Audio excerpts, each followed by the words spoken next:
Bom, o Jornal da Rede Alesp conversa agora com Anderson Miranda. Ele é representante do Movimento Nacional da População em Situação de Rua. Ele vai falar para a gente sobre o projeto de lei 529 de 2020 do governador João Dória, um dos principais assuntos debatidos pelos deputados aqui na Alesp.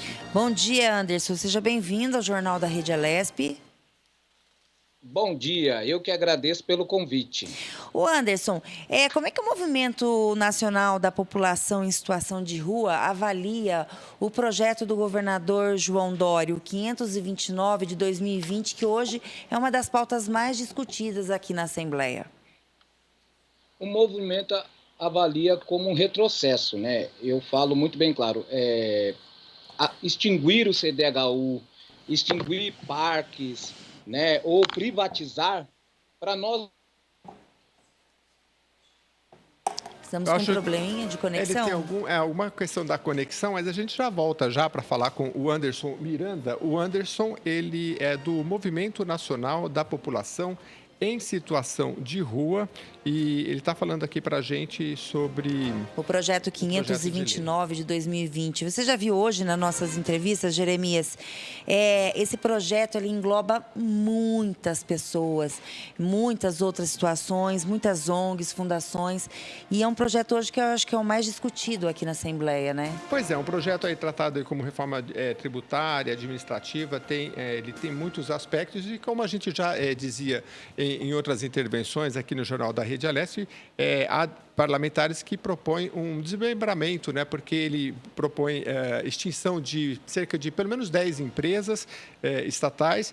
Então, é um projeto que vai ser muito discutido ainda aqui no Parlamento Paulista e com conexão em todos esses setores que a gente tem falado, né, Lilian? Um deles é a população em situação de rua e aqui os nossos microfones são abertos para que as pessoas se manifestem, até porque... é uma tribuna pública para que os diversos setores da sociedade possam se manifestar. Estamos de volta com o Anderson. Você nos ouve, Anderson? Ouço. Vocês estão me ouvindo?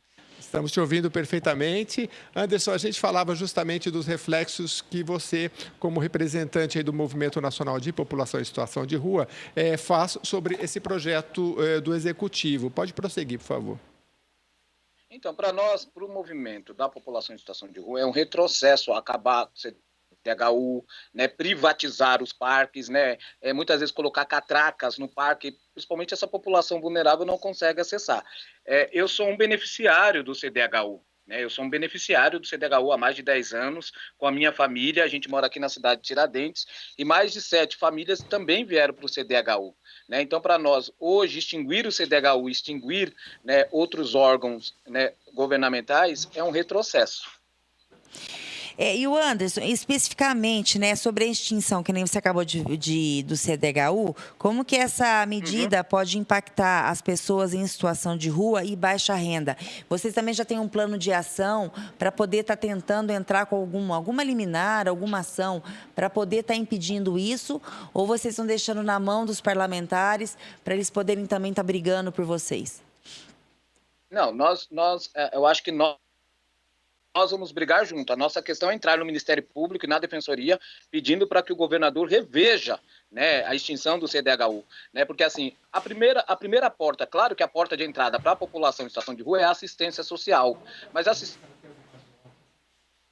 tem que ter o diálogo intersetorial com a moradia, com o trabalho, com a saúde. E para nós, assim, é casa primeiro. Se você tem casa, você tem trabalho, você acessa ao posto, você, né, consegue o mercado de trabalho. Se você não tem moradia, como é que você acessa tudo isso? Eu fico até muito preocupado, não sei se eu posso falar mais algumas coisas, né? Sábado a gente ouviu muito bem claro de sexta para sábado, a primeira-dama de novo chamar a população em situação de rua de vagabundo. Nós não somos vagabundos, nós somos trabalhadores e trabalhadoras que fomos despejados, né? Hoje nós estamos na campanha do despejo zero, que o governo pare de despejar as famílias de irem para a rua. Então o CDHU é um dos empreendimentos que traz a melhoria e o atendimento a essa população, de 0 a 1 salário mínimo ou a 2 salários mínimos. Eu entrei com uma renda de R$700 no CDHU. Então, na época, eu consegui, porque eu era autônomo, né? Então, eu consegui acessar. Então, para nós é fundamental e importante o diálogo, primeiro, a moradia. Pois não, Lívia. Não, pode falar. Pode Eu falar. queria entender especificamente, você que trabalha com esse movimento, do papel da CDHU, né? A gente sabe que a CDHU ela é ligada à Secretaria de Estado da Habitação, né? Mas não é só isso. Vocês trabalham com a Secretaria, com a CDHU, existem, às vezes, conexões com as prefeituras, né? Existem mutirões. Qual é a importância da CDHU nesse contexto? Eu acho que a importância do CDHU é tirar os atravessadores, né? Porque quando a gente tem um empreendimento do governo que garante uma moradia, que você paga uma prestação muito baixa, a minha prestação hoje é R$ 220, né, por mês. E você paga uma prestação muito baixa, isso garante, né, as pessoas vulneráveis a poder acessar, né? Hoje, com o auxílio emergencial, você consegue pagar a sua prestação, com o Bolsa Família, você consegue pagar a prestação. Então, o CDHU ele é importantíssimo na vida dos movimentos de moradia, né? Como a gente falava do Minha Casa Minha Vida, como o CDHU impactou, né, no projeto Minha Casa Minha Vida. Então, acho que assim, fazer PPP para nós é preocupante, parceria pública-privada, porque você joga na mão das empreiteiras e ela que coloca o valor. E muitas vezes os grupos vulneráveis ou de baixa renda não conseguem acessar a sua moradia. E com o CDHU ou com a Coab, nós conseguimos. Então, assim, o repasse do CDHU para os municípios é importantíssimo. E o Anderson, me fala uma coisa, como é que você considera políticas públicas voltadas às pessoas em situação de rua com esse movimento? Então, para nós, eu quero agradecer muito à Assembleia Legislativa, que tem tido um olhar dos deputados, das deputadas e da imprensa da Assembleia Legislativa. Nós temos uma lei aprovada aí na Assembleia Legislativa no Estado para a população em situação de rua, que cria política a nível de Estado, que a assistência, a saúde, o trabalho, a moradia, né, dialoguem. Isso é importante, né? Uma lei com dotação orçamentária, com criar um comitê estadual da população em situação de rua. Então, assim, nós temos uma lei hoje aprovada. O ex-governador Geraldo Alckmin vetou 2 artigos que nós estamos conseguindo aí que a Assembleia derrube esses 2 vetos, né? Para nós é importante. Então, assim, a Assembleia Legislativa tem tido um olhar à população em situação de rua. Nós temos tido audiência aí na Assembleia Legislativa, nós temos tido ato, né, atividades na Assembleia Legislativa de trazer... Hoje a população em situação de rua ela não é invisível. Principalmente agora na pandemia, que a gente sabe que a pandemia só vai acabar quando tiver a vacina, né? E para nós é importante olhar essa população, porque os governos municipais, estadual e federal falam: fique em casa, fique em casa, fique em casa. E quem não tem casa, né? A nossa discussão é que abra os hotéis. O governador recentemente criou um decreto que abrisse os hotéis a nível de estado para acolher a população em situação de rua. Então nós cobramos que os secretários e as secretárias desse governo executem ações decretadas, né? Então para nós é essa a importância. Nós temos leis hoje, leis municipais, lei estadual e decretos federais. O Anderson, Jeremias, novamente, eu queria falar um pouquinho sobre a Cracolândia. Quando se fala em população de rua, fala-se em Cracolândia. Quem não está na capital paulista, às vezes não tem ideia da dimensão que as pessoas, usuários de drogas, que precisam de uma atenção e, claro, são moradores em situação de rua. Como é que você tem visto essa situação, principalmente em relação a pessoas que... a gente sabe que são pessoas que vêm ou do interior ou de outros municípios ou da periferia e acabam se instalando no centro da cidade, né? Como é que você tem visto as políticas, contratos sobre isso, principalmente na pandemia? Eu tenho visto com muita truculência, Jeremias. Para nós é triste você falar do bairro da Luz ou falar de uma especificação de usuário de drogas sem trabalhar com redução de danos, sem trabalhar com a política intersetorial, né? Então, para nós é importante que o Estado não coloque a polícia ou os municípios à guarda em cima dessa população com truculência. Nós temos visto muita ação de truculência em cima dessa população. Não, eu não sou a favor da droga. Eu não sou a favor do traficante. Eu sou a favor daquela pessoa que utiliza disso, né, que seja cuidada, que seja tratada e que volte à sociedade num passe de mercado de trabalho, de moradia, e não como a gente está vendo. Essa população são muito tratadas com higienização. E não é higienização de limpeza da cidade, jogar água, limpar bonitinho. Higienização de truculências, de tomada de pertences, de violências, né? A polícia militar e a guarda municipal vai para cima delas. E assim, o traficante continua vendendo sua droga. não é verdade? E o usuário está lá, abandonado, e ele precisa ter um olhar e um cuidado. Nós tínhamos programas, como, não sei se eu posso dizer, se vocês me autorizam, o Braços Abertos, que era primeiro tirada da rua, trabalho, hotéis, cuidado, né? Hoje foi extinto isso. Governos entra e extingue. Então, para nós, a gente precisa ter um olhar. O movimento, ele trabalha com o olhar da redução de danos, de cuidar, quando você vai diminuindo a droga. Né? Então, a luz, ou como muitos chamam de Cracolândia, ela precisa desse olhar. Não é a caridade, não é ela dar uma cobertinha e cuidou. É o olhar de tirar essas pessoas, de ver a família, de ajudar as famílias, de reconhecer, ou quem não tem família que está em situação de rua, como cuidar dessas pessoas. Né? É esse o nosso sentido do bairro da luz, da chamada, muitas vezes chamam de Cracolândia, por causa eles usam crack lá, mas precisa de uma revitalização com quem mora lá. Né? Está sendo demolida a quadra 36, 37, né? As quadras onde famílias moram, e essas famílias vão para onde? A luz precisa, o bairro precisa ser revitalizado, sim, mas com quem mora no bairro, quem está no bairro, quem vive no bairro, e que essas pessoas, os comerciantes, precisam ser escutados, precisam ser olhados, né, e trabalhado com melhorias. Não sei se eu respondi, Jeremias. Respondeu sim. A gente está conversando com o Anderson Miranda, do Movimento Nacional de População em Situação de Rua, abordando vários aspectos aí durante a pandemia. Você falou em redução de danos, e essa é uma palavra importante em relação a políticas públicas. Eu queria que você explicasse o que seria isso. Nem todo mundo da população entende. Quem tem ou já teve uma pessoa que usuário de droga na sua família sabe que você leva para uma clínica, a pessoa volta e aí são meses e anos de tratamento. Não é fácil, né? Então, como não é fácil para a família, também não é fácil, claro, para o poder público. Mas a gente sabe que não adianta, como você colocou, virar o olho e ir para outro lado e não olhar para a realidade.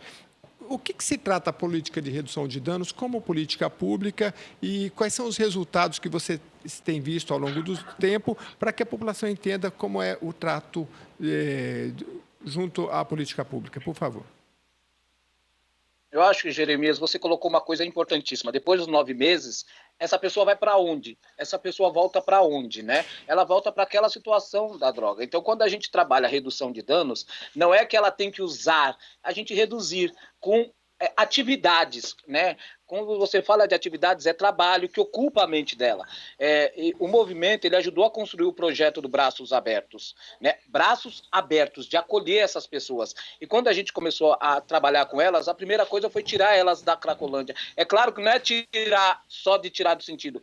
O hotel, ela ir dormir digna, comer dignamente e trabalhar. Muita gente dizia, mas o que ela está recebendo, ela está comprando droga. Não, ela está diminuindo a droga. Eu tenho companheiras e companheiros que participavam do movimento que eles conseguiram reduzir a droga. E outra, aproximar da família desse cidadão e dessa cidadã e saber quais as dificuldades e as necessidades. Porque a gente sabe que são várias classes sociais hoje no uso das drogas. Não é só pobre. Você tem classe rica, classe média e classe pobre nessa situação. Então, o governo precisa olhar. Nós temos projetos, nós temos leis hoje que falam da redução, né, de como você reduzir. Eu tinha companheira que usava 40 pedras. Quando ela começou a ser atendida pelo Estado no sentido do projeto, ela estava usando 10 pedras por dia, era 40 pedras por dia. E aí, com o projeto, ela começou a reduzir para 10, e depois de 10 ela começou a reduzir. Eu tenho companheiros comigo que não utilizam mais o crack, não é verdade? Então, assim, o governo precisa atender, mas saber das necessidades desse cidadão e dessa cidadã e da família, acompanhar a família e ver também o que está acontecendo no perímetro, no bairro, como é que os comerciantes estão atuando, como é que está se atuando, né? A gente acha que precisa o mercado de trabalho. Hoje a gente tem frentes de trabalho do Estado e do município. Por que não colocar essas pessoas para fazer zeladoria de parques, cuidar de banheiros e acompanhar ela com psicólogos, assistentes sociais, né? E se recair, pegar na mão e retomar. Porque é recomeço, né? Recomeçar também. Esse é o projeto. Ô Anderson, me fala uma coisa, ainda estamos numa pandemia, mas a época mais triste foi o isolamento social, que foi até que aconteceu alguns meses, não tendo ninguém na rua. Como é que vocês, moradores de rua, conseguiram sobreviver? O governo veio ajudando para dar alimentos, vestimento, ou como vocês fizeram? ONGs foram ajudando? Porque várias vezes eu passava na rua, mesmo no isolamento social, voltando para o trabalho, a gente via algumas peruas paradas, dando alimento. Como é que funcionou isso? Como é que foi essa experiência? Foi muito bom. Solidariedade, né? Esse momento a gente sabe que agora nós estamos com 2 pandemias, né? A do coronavírus e a do frio. O frio mata muito no estado de São Paulo. Nós tivemos agora baixas temperaturas, só aqui na capital nós tivemos 6 mortes. Imagine, nós estamos falando por uma rádio da Assembleia Legislativa que atende toda a região do nosso estado, né?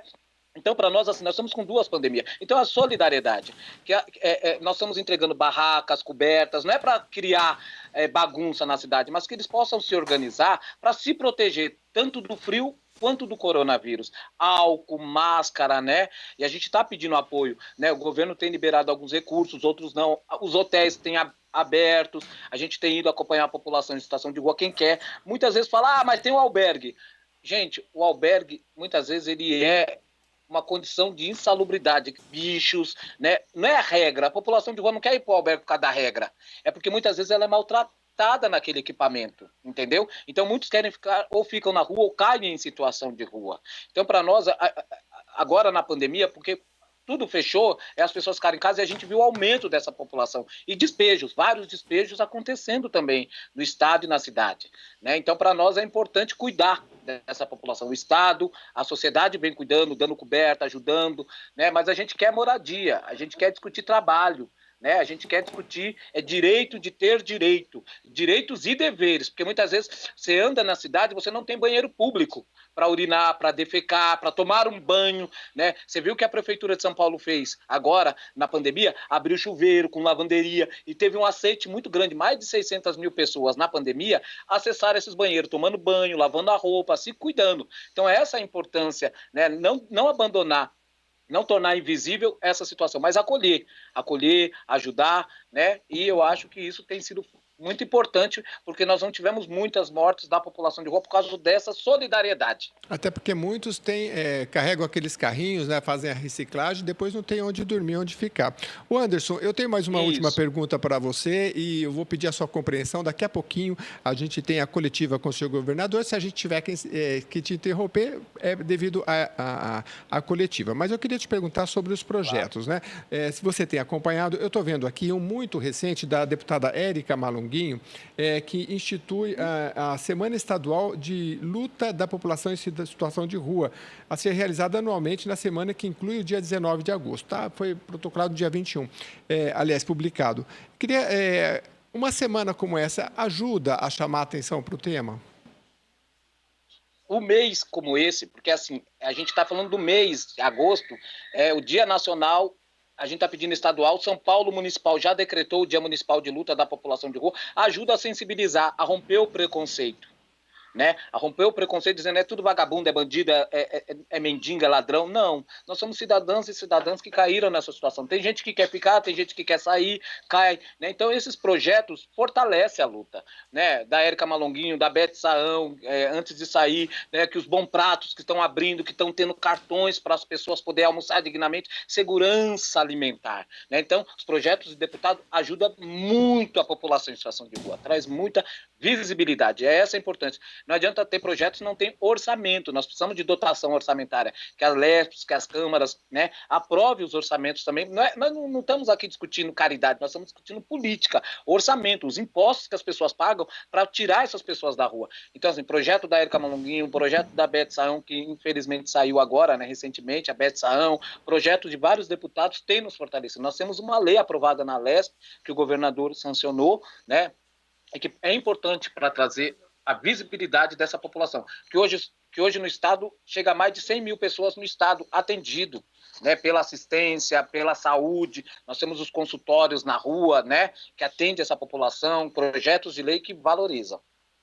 Mas é uma questão social, né, que às vezes para nós que moramos, por exemplo, na capital paulista, acaba sendo naturalizado. Mas pessoas que de repente vêm de outros países, um dos grandes impactos, não é, Lilian? É quando a pessoa... Eu já perguntei para uma pessoa, uma oportunidade de fazer uma reportagem de uma pessoa que veio da Europa. Eu falei, o que mais te impactou quando você desceu aqui em São Paulo? Ela falou, os moradores em situação de rua. Nunca tinha visto isso em nenhum país assim Pessoas simplesmente dormindo nas calçadas, assim, até existem, claro, mas assim não é na quantidade, na proporção em que nós temos nas metrópoles, não é só São Paulo, mas uma situação que precisa ser enfrentada.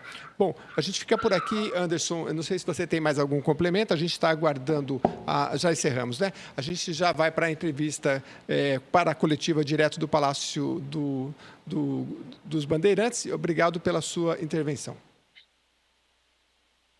Muito. Obrigada, Anderson, pela entrevista. O Jornal da Rede Alesp agradece Eu que agradeço. você aqui. Obrigado a vocês. Tenha uma boa tarde.